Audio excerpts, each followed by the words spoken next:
All right, we're back. We've got 2 rounds of Swiss left in addition to the top 8 playing out tonight. We're playing Legacy, Modern, and Pioneer. Julian is out of here. Becky Bell is here, and she says she can beat him. So Becky, just switch on your Germanity and let's go.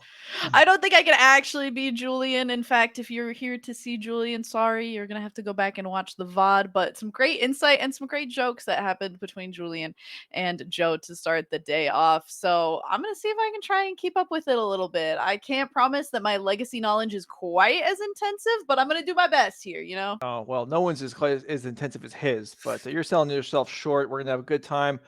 We got 3 hours left approximately of coverage today. So we're still finishing up round number 5, but Julie and I have been talking about some Dominaria United spoilers throughout the day, what might look good in Legacy or Pioneer or whatever. And Becky's going to bring us a couple cards and how she feels about it in Commander. So let's go ahead and hit. So what's your first one? Well, my first one is gonna be Ivy Gleeful Spell Thief, and this is like it was a card I saw, and I was like, "Oh, this wording's kind of weird." And then the more that I read it, the more I was like, "Oh, I'm so excited to build a commander deck around this card because it is like it's symmetrical, so you're getting to just do so many like." Kind of fun things on your side, but then you also are playing like a kind of high risk, high reward situation. But I'm just so excited for this card. It maybe has some potential for like some fun, kind of aggressive Bogle situations in actual formats. I guess Commander is an actual format, but I'm mostly excited Maybe. to see it in Commander. And I think the cool part about Dominaria as a whole, especially for Commander, is that we do get to go back to kind of the anniversary, even though it's not really the magic anniversary. We're Mhm. going back to Dominaria, and we're going back to the first time that we got to see legendary creatures printed at uncommon. And so the next card that I'm very excited about is Tatiova, Steward of Tides, a card that was already regarded as kind of a busted commander card in the previous Dominaria set. And now I don't know is quite as busted as the previous Tatiova, but this one being a lot cheaper could still be a big thing that people are really interested in and does some fun stuff with animating lands. And if you play in with a lot of other land animation creatures or planeswalkers, could potentially be a whole lot of fun. So I'm excited about this and also just excited about merfolk that are coming out in Dominaria because they're Mhm. looking like they're getting a huge facelift. Right. I mean, there's a new Merfolk Lord. Well, every color got a new Lord, but Julian was talking about the Merfolk Lord earlier on. Yeah. All right. So of course you would key on 2 cards that like I had to read because I glossed over them in the spoiler. I never went back, but okay. So the first one, Ivy something or other, I forgot the name. So let Gleeful me. Spell Thief. Okay. So you're excited about this card in Commander. Mhm. Now, if a creature gets targeted, so Yeah. like if this is in play, Yeah. and then you're like, I'll bolt your creature. Your Yep. guy, your Ivy just dies. Yeah. Oh, it is Oh, it's May. May. Okay. Okay. I missed that the All first time right. through. So All right, so May makes that's a we're a lot little different safe, then. but All right. So this is they did give us that as a treat. I was also under the impression that it was symmetrical, and I was still what? excited to do it That's anyway. right. You said it was so. Hold on. The card you were excited about I thought dies. my creature was just gonna die every time we go to Yeah. our turn, So but like I'm fine. It's a 2 mana commander. 2 mana commanders are busted because they die early, but that's like fine because they're cheap to cast again. Which so it's a I play a lot of 2 mana commanders, so so it's the fact that it dies to anything that targets that's fine. anything is a feature. Yeah. I Okay. mean, I like playing commanders that you're going to be able to cast again and again and again, and that has the most replayability if they're like 2 or 1 mana. So Sure. I like these ones that are kind of like high risk, high reward, which Ivy is a great example of. It less risk now that it is a May. Spoiler season, you're learning all this wording is a little bit different than the first few times you read it. Mhm. And I'm just I'm stoked. I think that this is a really fun wording. I love to play like prowess kind of strategies anyway. I love doing Mhm. like spells and creatures.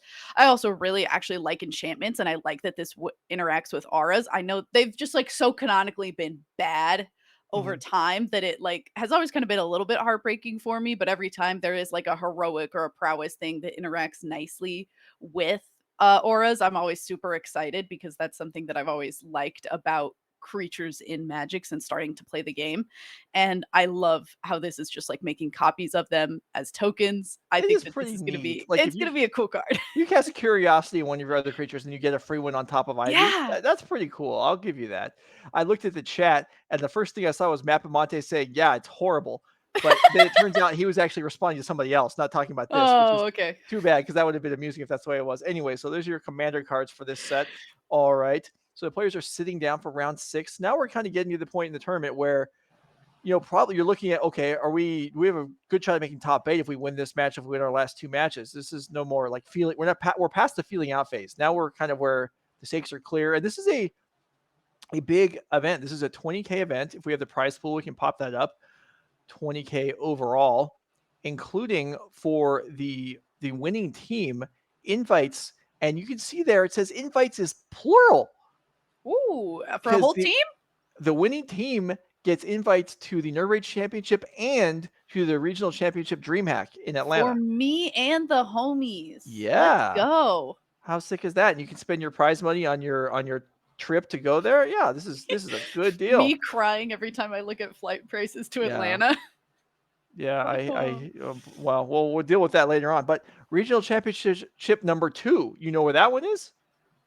It's a little bit closer. I don't recall where it is. I've It's been in so focused on. Anaheim.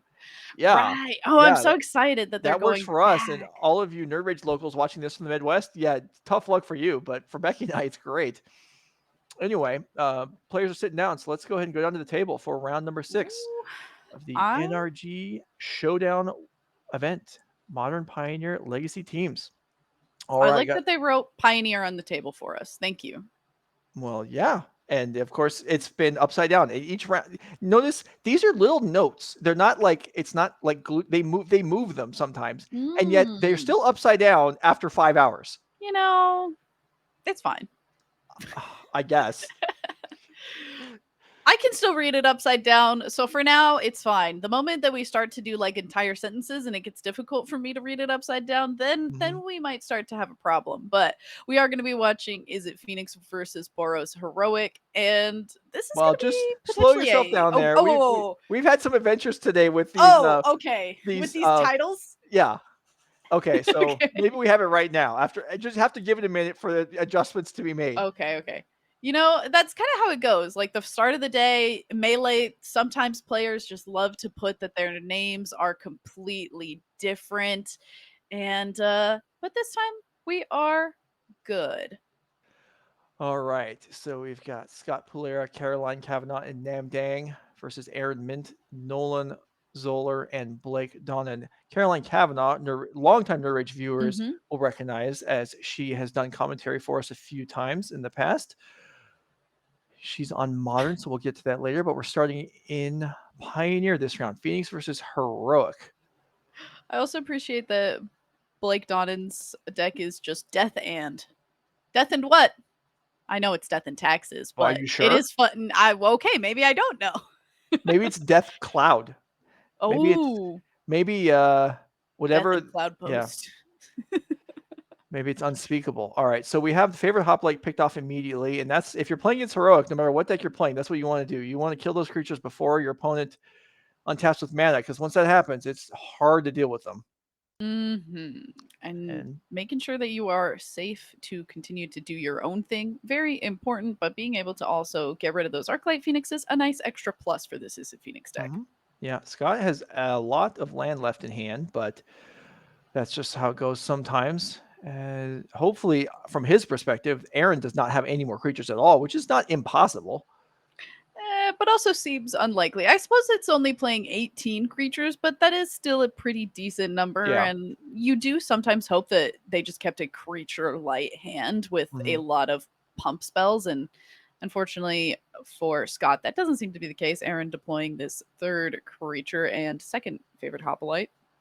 Yeah, and now it can be tough. Favorite hoplite, a 1/2 heroic, and when it's targeted favorably targeted, it is basically invincible to damage for the rest of the turn. So even if you're lightning axing it, if it gets Defiant Strike in response, it is not going to die. Here's the pieces of the puzzle. I believe Scott had a cantrip in hand, so chose not to play at the end of the turn in order to maybe build up for a big Arclight turn.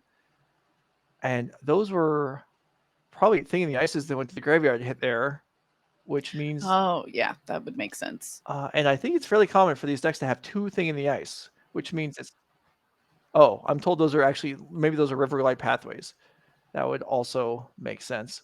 These I checklist wish, cards are, yeah, could we draw like a little ice cube or something on the ones that are supposed to be Thing in the Ice? yeah, It's yeah. hard enough to tell what some cards are from this omnipotent viewpoint. It's even harder when there's no art to go off of. I mean, maybe Scott does have ice cubes on his Thing in the Ice. We don't know. Maybe we'll Oh, find out. that's true.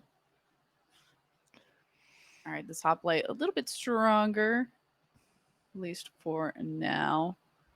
And a Reckless Rage, it looks like in the, or not a Reckless Rage. Rampage? Oh, I can't tell what this darker version of this, it's Ancestral Anger. Mm-hmm.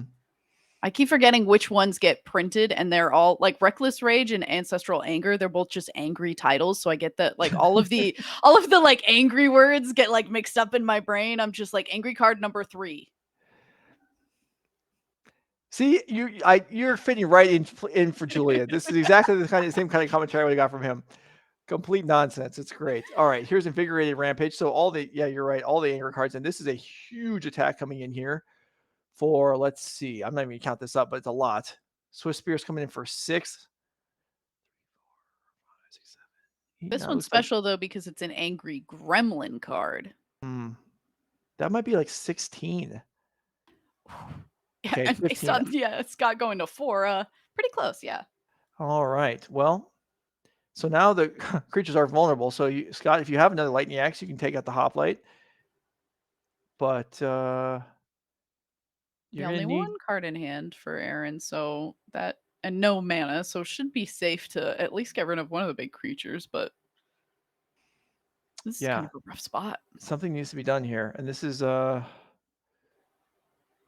mean, this Phoenix deck is decent at chump blocking with Phoenixes once they're in play, which they're not currently. And with 3 mana, we have 1 Phoenix in the graveyard, right? Yeah, we have 1 Phoenix in the yard. And 1 in hand, along with, it looks like maybe 2 cantrips and a Galvanic Iteration. That Mhm. would mean, well, Scott's gonna need some help. Or is it strategic planning? Yeah, I think this is a strategic Okay. planning.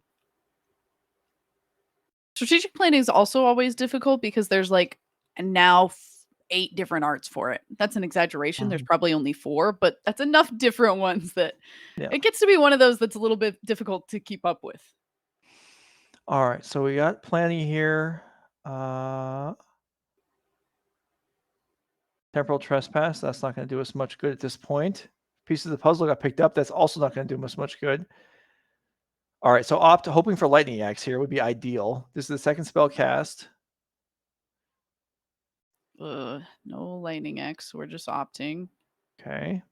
But we will be able to get Well, that Phoenix back, and it'll be on chump block duty. it'll be on chump block duty. Yeah. So my Monastery Swift Spear. Is there a spell to pump you up and end this game? Oh. I mean, that's not too much to ask, but you never know.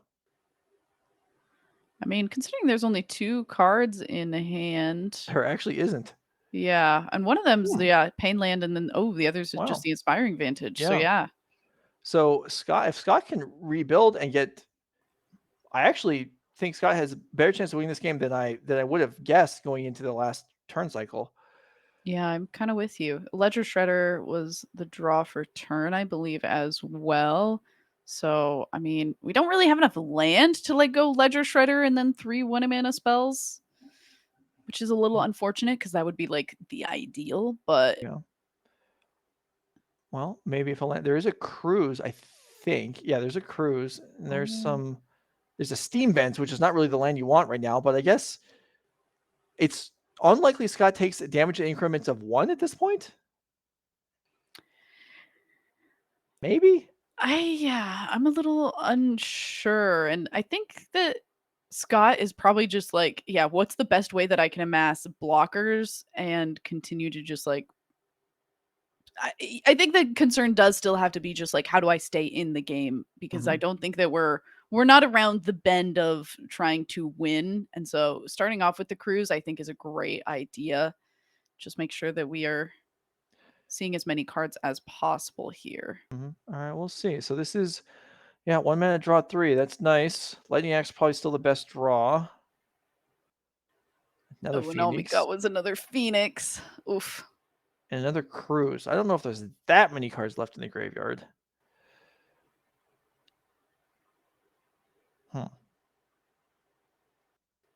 This is so awkward because it looks like it's like a lot of ops and stuff. Like, I don't even know if we have a way to get these Phoenixes out of our hand and into the graveyard right now. Yeah.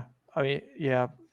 Playing the Ledger Shredder would have enabled one of them, but yeah, it would have meant Scott would have had to take some land damage or draw another untapped land, which is, not impossible. But so now I believe we're looking at 6 cards in the graveyard for Cruise, which is not what we want. We're looking for 7 because we don't want to use the Phoenix, obviously.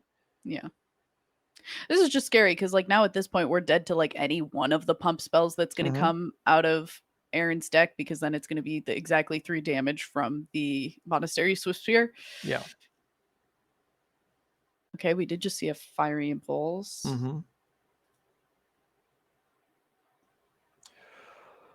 Okay, another Cruise. I mean, this is one of the reasons to play this deck, is because Treasure Cruise is very, very strong. So we're looking at 3. Still hoping for a Lightning Axe. Negatory. But so what's going on? Maybe, let's see. Can we kill Swift Spear and then discard the hand size? I don't. Oh, but that doesn't trigger getting our Arc Lights back, unfortunately. Well, we get the one that's in the graveyard back. Mm-hmm. And then be well set up for the next turn, maybe? Ooh, okay, here's an opt. So we still have a land drop. That obviously wasn't the winner. And it's just another Cruise. We're shocking? Oh my gosh. Okay, yeah, to impulse away the Swift Spear, and then that's going to give us a Phoenix back to block, and we're rocking it 1 life. 1 life is all you need. Yeah, I mean, it's not dead, so by all accounts, still in it. We would be dead to a drawn Monastery Swift Spear. Yeah, we would. Or 10th District Legionnaire. Oh, by the way, I do have to discard to hand size here. Oh, yeah, I'll just get rid of this Phoenix. It's okay. How convenient. All right, Defiant Strike draws. So there's at least probably 8 instant win cards here. One of them was not found, and Scott's going to get another turn. And Jagantha's into play. I feel like that's generally a bad sign for Heroic. Yeah, I would also agree that it is typically a bad sign. But considering that we're still just like trying to chains, but I mean, we have a lot of cards in hands. We have 7. We discarded down from 8. So we know that Scott has likely a lot of spells to put together. Like, we're just, okay, yeah, trying to do exactly this. Just find all of our Phoenixes, get them all in the yard, and then have some that stay back and block and some that start attacking.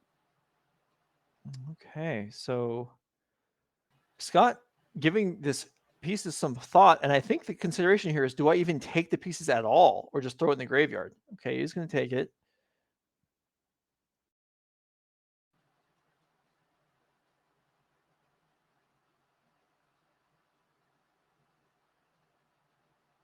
Land. Okay. Really just going through 2. Okay. Galvanic Iteration. Okay. And, oh, okay. All right, takes down the Jagantha. Nice copy, and that does allow for both of those Phoenixes to come back, and now only one of them has to block, but I think it's safe to keep both of them back. We are still at 1 here. Is Jagantha the... I'm not sure that's what I would have killed. Maybe I would have killed the Hoplite? Yeah. Potentially still too afraid that there is a spell in hand that could have protected the Hoplite.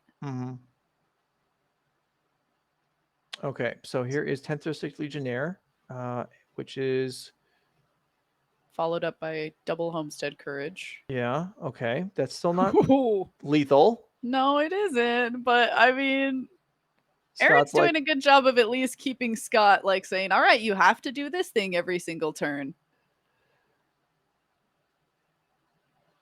People in chat asking if Scott missed bringing back the third Phoenix, and you know what? I believe he did. I think you were correct because the one got flipped over on the pieces of the puzzle. Yep, I Yeah. would All agree. right. Shredder to start. Cruz. I think we're gonna figure that out now too. Oh, there was this other Phoenix at the bottom of my graveyard. Oops. All right. So Connive first after costs are paid. Phoenix number 4. Aaron's still at 17. So Phoenixes aren't threatening lethal here. All right, what do we got? We got another Galvanic iteration in hand and an opt, so we can for sure get these Phoenixes back. And we can start to have some of them on offensive duty as well. But it looks like we're going to stick to just 1 mana spells and holding on to those Galvanic iterations for potentially a more potent copy on a later turn. Well, there is Lightning Ooh, Axe. that's a good one to copy. Yeah. Well, except for that both of these creatures are too big. Well, yeah, it's crazy that you have to copy it to kill anything. Yeah. And that might be the play here. Looks like it. And it does get rid of the last Phoenix. Or we already got rid of the last Phoenix. We connived away the last Phoenix, yeah. So, okay, which creature are we killing here? It's the Hoplite. Okay. Scratch that. And here is the whole squadron of Arclights. How much are we attacking for? Yeah, they're doing their best Squadron Hawk impression. So it's Reckless Rage can kill 1 creature. Mm-hmm. Invigorated Rampage, if it's drawn, it gives trample. Would push. But there's only 1 more Invigorated Rampage in the deck. And that would push up to 11 power, I think, which 2, 4, 6, 8, 9, 10, 11. Oh, Scott could actually survive, barely. But that's if he doesn't attack with anything. Right. Which there's no way you hold back for that. You got to start trying to win at some point, right? Like, you can only play safe for so long. And I don't know if Aaron even has a card left. So here we go. 6 damage across. So this is Reckless Rage can be shrugged off. And another creature with haste is no problem. So Scott Pulera has turned this around and now looks like Aaron is on very few outs to recover this game. Yeah, I'm kind of in agreement, barring exactly that 1 more copy of Invigorated Rampage, but that is 1 card in a deck of what seems to be still about 40 cards.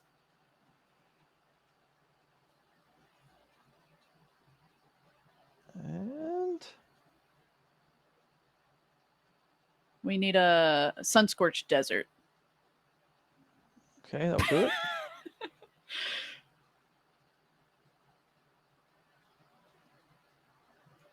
This is just a God's Willing. Oh, unfortunately, there isn't a color that we can name that gets through everything. Wow. Oh, that's so rough. Stupid Ledger Shredder being blue. Yeah, who thought that we should make that blue and not a red card? Come on. All right, couple try. Ledger Shredder blocks. Aaron's like, dang, you found the line. Oh, no. All right. Wow. So Scott Pulera picks up game 1. Yeah, that was pretty cool. You were talking with Julian earlier. You were like, oh, we've seen a lot of decks just like not really operate on their correct axis. And the moment that you said that, I was just like, oh, but that's more fun to watch. I would rather watch decks just like not quite get there and like have to cobble something together in a weird way than just watch a bunch of, because then somebody else, I think this might have been in chat though, there was a comment that was like, Legacy, a format where people can win on turn 1, but it often goes to 20 turns. And I'm just like, that's way more fun to watch, like what people have to do to like put together these crazy wins. All right, over to Legacy now. As we see Scott Pulera, we watched up winning game 1. Nolan Zoler won game 1 in Modern, so the teams were even up. And here we have Blake Donnan, who is up a game already over Nam Dang, with Death and Taxes showing a vial on the board, and that's always a nice way to get going. Actually, it looks like it's the second vial. First one might have encountered or blown up by a meltdown. Yeah, that looks like a meltdown in the yard, so I'm inclined to agree with that. And stuck on 1 land now after that strip mine was the only other. Okay, nice Cavern of Souls, but I do still believe that Nam's been able to make an extra land drop over this, and that's going to be a Thalia, Guardian of Thraben. Well, that's a pretty good card if your opponent was planning on doing something fancy like Expressive Iteration into a land drop. And That is something fancy. do we have Delirium on the Dragon Rage Channeler? Oh. Unclear. Well, looks like we don't. Mm-hmm. Ooh, that's a big boy there. Death and Tax is well equipped with ways to deal with Murktide Regent, but Blake is definitely going to need one. Giver coming in off of Blake's Vial at the end of turn. Everybody got their shiny cards. Everybody's got their shiny cards, and we got a lot of Wastelands because that's like the third one that's going to be coming down in this game. And maybe it was a Rashad Import and not a Wasteland, but all right, Port the Volcanic, but how much damage is on the board here? Looks like 8. oof. It's a scary number to take going down to 3 when you're playing against a deck of lightning bolts. I feel like they always have the lightning bolt too. Thankfully, Thalia is going to keep us safe for a little bit longer, but it's a little bit rough. Yeah. All right. So Stoneforge coming in here. Not enough mana to do something like, well, to gain any life off Jitte or Batterskull this turn, and Blake's still going to need answers to now at least 2 flyers next turn. Mm-hmm. That's a lot to handle. Yeah. 2 and potentially 3 flyers next turn because this Dragon Rage Channeler is just like waiting. Violon 3 does enable Flicker Wisp, but there's a, well, there isn't. Okay. There were a lot of creatures in the air to have to block, so not Yeah. that crazy. And at 3, you would literally have to be able to block like every single one of them, which just is Pioneer much does, or I mean, Flicker Wisp and Solitude might have done it. that's true. But yeah, anything short of that was probably going to leave the game over with in Namdang's favor, which was the result anyway. So those players will shuffle up for game 3. We're back to Pioneer, where Aaron Mindt will try and do better than last game. Even though last game started off reasonably well. I guess 2 creatures got burned off, and then the third creature hit real hard, but not quite enough. Yeah, it's just a little annoying when that pesky Arclight Phoenix as a blocker keeps coming back time and time again. It just Groundhog Days itself over and over again. Yeah, if that God's willing to come up a turn earlier before that Legendary came out there, that would have been enough. Lots of blue cards in here for Scott Pulera, which is not, ideal for defending yourself against Heroic, but most of them lead to further draws. We'll see if that can make it done.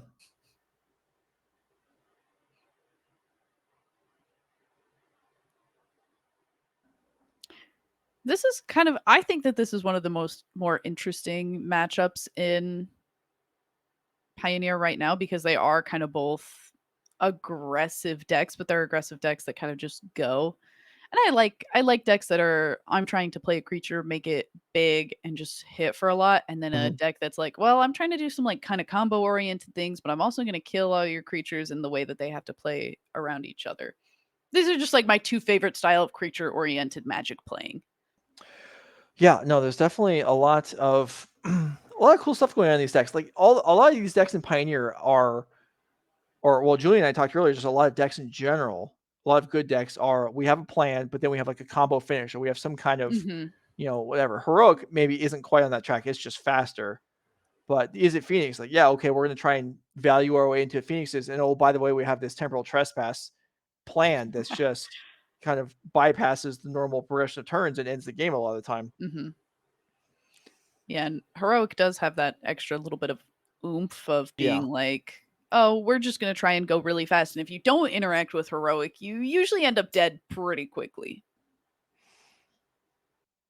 Okay, looking at a lot of lands again for Scott Pulera, going to 5 this time. This is the most fun part of a Magic tournament, is just watching people mulligan their hands over and over again. Is there something, well, it's fun for Aaron Mindt right now. I'm sure he would love to continue watching this show for several more minutes. I mean, if there's something stupendous happening on the modern table right now, I guess we could jump over there, but we can just wait out the shuffling. It won't take too long.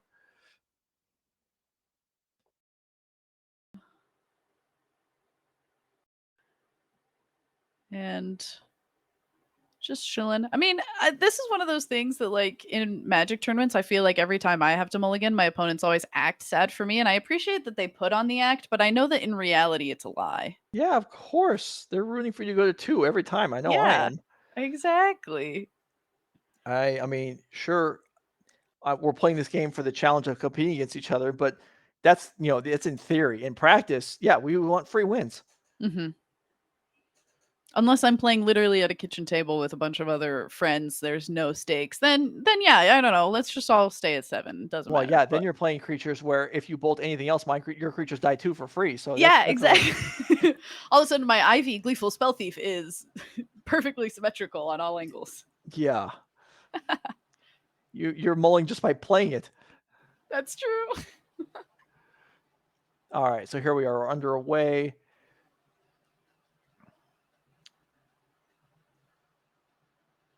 No 1-drop this time for Aaron. Yeah, that seems like a rough thing to encounter, but this is going to be a good creature to have, as Yeah, Adonto Vanguard can keep a very sticky presence on the board. it sure can. I don't know that Scott Pulera's deck can even get rid of it. I mean, aside from Thing in the Ice bouncing it, this thing might just be attacking every single turn until Scott succumbs. I mean, I guess the life total could get pressured enough that it can't be protected, but that's asking a lot. Yeah, that seems like it's at least another likely 2-3 turns away from now. And so nice start here, as guess we didn't have these Swift Spears on the first turn, but we have them now, and they're here to party, attacking for a total of 5 damage alongside that Vanguard.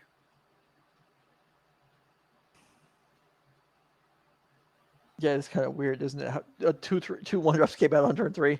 But yeah, you're right. That's exactly what would have happened. Drawn on turn 2, drawn on turn 3, and then here they are.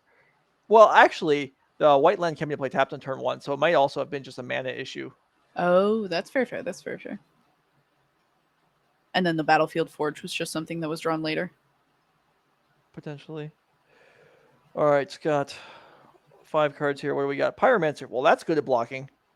That's very good at blocking, especially all of these creatures. That's also especially good at blocking things like that Adonto Vanguard with those 1/1s. Yeah, it is. Damage is going to start accumulating on both sides if there's not a Reckless Rage here. Bang. That's Ancestral Anger again. Or as I've affectionately now named it, Angry Card number 5. Okay. As long as you keep a spreadsheet of the different names of the cards, we'll go with it. All right, that's gonna be my tweet later. It's just all of the different anger cards numbered and named as Angry Card X. All right, Defiant Strike. So Adonto Vanguard, I believe, is 1, 2. Let's see. I guess it's just 4 plus its trigger, or 3 plus its trigger. And Scott's like, so. "Ha! I have an opt. You have to lose 4 life."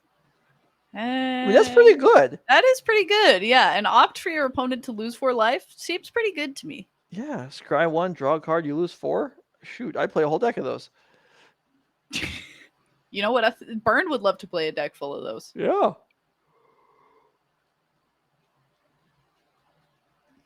Get rid of those lands, we believe they are. Yeah, they're pathways. That's where they were coming from the top of the screen last game when they eventually came into play. So yeah, stupid checklist cards. I had an experience at one of the PTQs.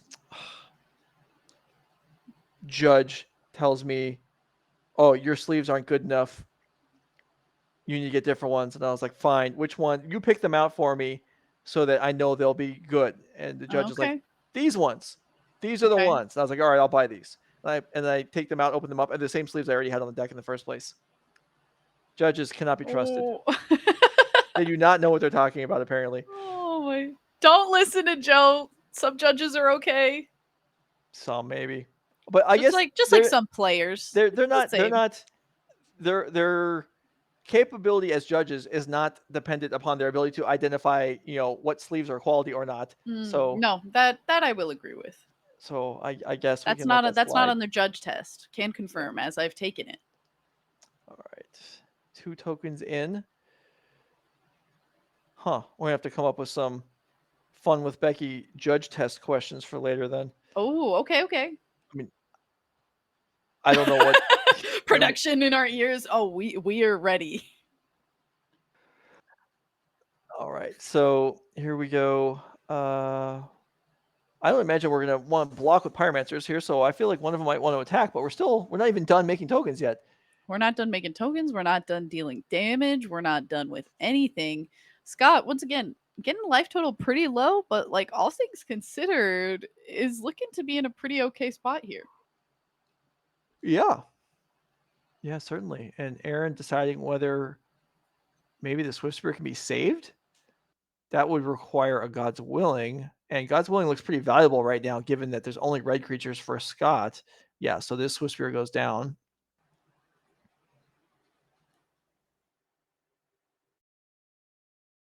So it's going to be Rampage and God's Willing can both get through. Other than that, the ground is kind of closed. Yeah, and unfortunately for the heroic deck, we don't have a ton of means of air travel. These young pyromancers putting in a lot of work here. Yeah, they've been impressive. So Scott has used all the I imagine he's deciding whether or not he can attack with the one pyromancer that is not summoning sick. I feel like he can, but I understand being unsure. Mm-hmm. This feels like a time where we wish we had an end the festivities in our sideboard. Yeah. Although we saw one of those cast last round several times, and it didn't actually in Lacey, it didn't actually amount to a whole lot. In fact, they got cast 3 times in the same game, I think.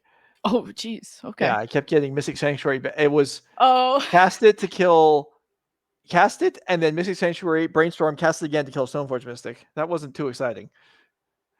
Sometimes you got to do what you got to do, Yeah, but you yeah, do. that Absolutely. sometimes what you got to do feels a little bit bad too.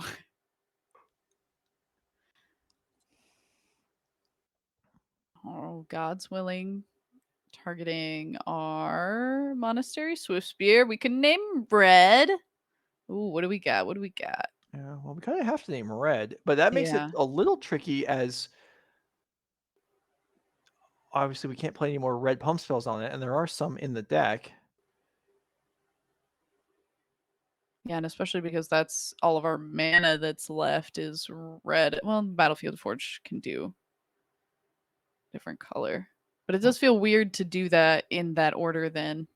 Well, if that's all you have, maybe you just have a couple God's Willings. You're going to fire off one next one turn also, and hope your opponent doesn't draw a blue thing. Yeah, that's fair.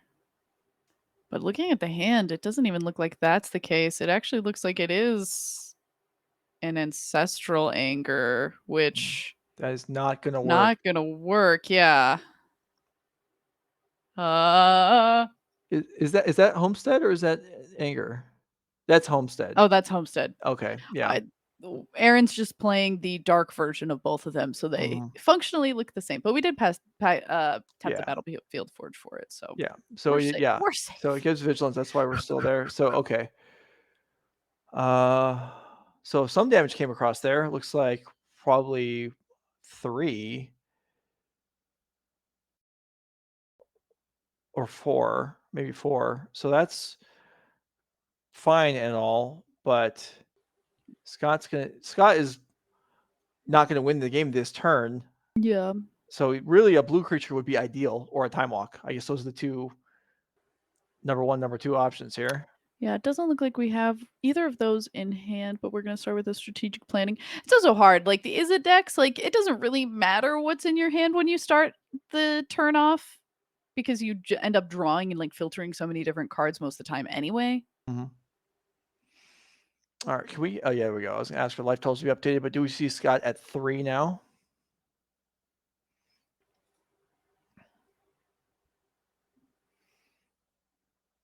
The vigilance for this turn makes it fairly difficult for Scott to get any damage through, but I doubt that's really what he's concerned about at the moment.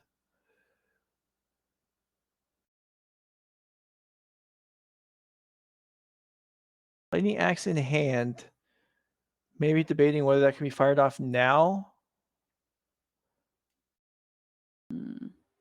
I guess that makes some sense. As if there's another God's Willing drawn, I was thinking like if there's God's Willing on Swift Spirit, you could Lightning Axe in response. Okay, that's great. But But if another it's God's on Willing the would just Adonto Vanguard, right. It would just get cast on the Vanguard, which Aaron pumps wouldn't need to itself pump. anyway. Yeah, right, exactly. Smart. So yeah, I think that if you were gonna do it, using it just on the same turn to at least try to count towards Phoenixes makes a lot of sense. Mhm. Looks like that will be the call. Just go ahead and get rid of Swiss Spear. Yeah, and you might as well just be trying to attack as much as possible. Yeah. Save some things, but for the most part, yeet the dice off the table. That's fine. I guess an attack here is actually Aaron's not even inclined to really block. No, you probably just take it. But I think you also have to start attacking. Like you Mhm. have what 4 summoning sick tokens, so you can attack for 4, 5, 6, 7, 8. Put Aaron down to 8. Force it next turn Yeah. at least. And if Phoenix is coming back here, also that's another hit in the air.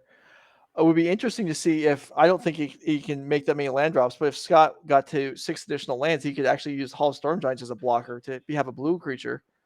Oh, very true. But But that's doesn't it cost like 6 mana to yeah, it's activate? very far away.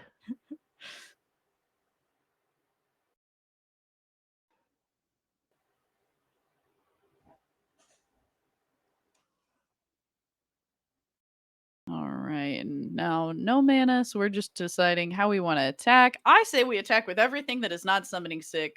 I don't know. That's what I would do, and maybe I should think about it more. But we have so many blockers. Like, what's the downside? Yeah. Are we worried about it in the festivities? It's not open deck list, so I don't guess think we are worried about that.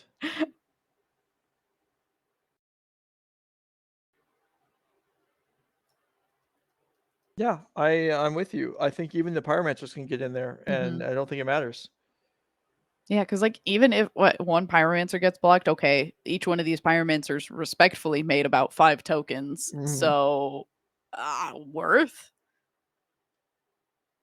Yeah, Turn it there it sideways. is. You Let's called it. go. Scott Pulera is in with the team, and Aaron's just gonna take it all. So that's 8, 11. 6 All right. toughness on defense.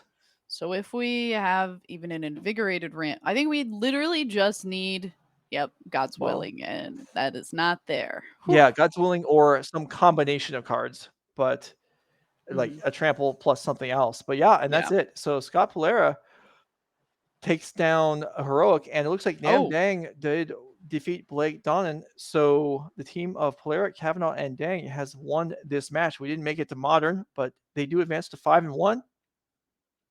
Congrats to them. They may be in a position to draw next round. They'll find that out when they get a chance to look at their tiebreakers when the pairings next go up. And for the other team, 4-2, 105 teams in the event. So it's the same as if you're thinking about 105 players in a 7-round Swiss individual event. Possible to make top 8 with 5-2, maybe. yeah, it really just depends on how your breakers kind of end up looking. And Mhm. on top of that, if people have some weird draws, it is a team event. So the amount Yeah. of weird draws that happen are Yes. much higher than normal. So that's You something to certainly take into account. Yeah, you're absolutely right about that. I'm sure there's been draws all over the room just by evidence of the fact that these round times we haven't starting so late each round. Anyway, so we're gonna take a break in a few minutes while we wait for the last round of the Swiss to start. But so we watched the bulk of Heroic versus Arclight there. Your impression there, did we see a fluke, or does that seem like, I mean, those pyromancers, that seems like a pretty solid plan to gum up the board. Yeah, I think that the Arclight deck just always kind of impresses me. Every time I look at it in a matchup to start, I'm always like, oh, the Arclight deck probably loses here. Probably just like can't quite get something together enough. But the amount of reactionary things that you can have in that deck while also still in a weird way being proactive with the Phoenixes as well as being able to sideboard into things like the Young Pyromancers, it allows for it to have like a certain level of potency that I just think like it always takes me by surprise a little bit every time I see it. Yeah, no, I agree. All right. Well, that's going to be the end of round 6. We'll be back for round 7. There is an interview that Matt Monte did with some players. I don't know if that's ready to roll or not. Okay, it's not ready to go yet, so maybe we'll get that up after the next round. In the meantime, hope you're enjoying the coverage, and we'll be back.